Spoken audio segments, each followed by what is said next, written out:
ఒక రైతుని అడిగాను నేను, ఇది అడిగితే బాబా నువ్వు ఎందుకు ఇవ్వట్లేదు ఓ రైతుకని అడిగితే, నేను పడ్డా కష్టం నా కూతురు పడకూడదు కదా బాబా అన్న.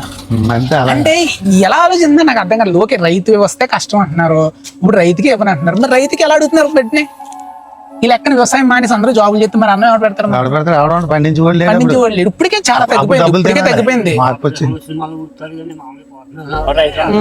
ఎవడో చేయడు. మరి ఇటువంటి అప్పుడు ఒక రేపన్నా నేనేమనుకుంటున్నానంటే బాబాయ్, మనం ఇప్పుడు ప్రతిదాన్ని జై జవాన్ జై కిసాన్ అంటారు, మీకు ఐడియా ఉంది? అంటే ఆర్మీని ఎంతైతే గౌరవిస్తారో రైతును కూడా అంతే గౌరవించాలంటారు.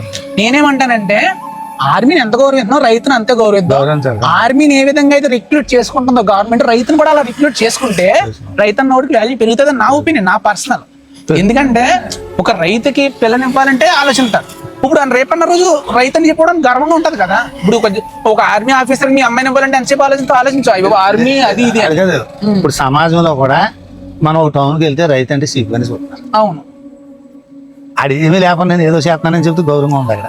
ఇది కరెక్ట్ అండి. ఇది ఇప్పుడు అక్కడ బాత్రూమ్లు కడిగినా ఇక్కడ వచ్చిన నేను తోపునంటే కష్టపడి ఆడు టౌన్ లోకి వెళ్ళేప్పుడు చాలా సిగ్గుగా చూస్తున్నారండి. వీడు ఇంత కష్టజీవి పండించాడు, మనం డబ్బులు ఎట్టు కొనుక్కున్న ఆహారం ఉండాలి కదా. డబ్బులు తింటామా? డబ్బులు తినాం కదా. అవునవును.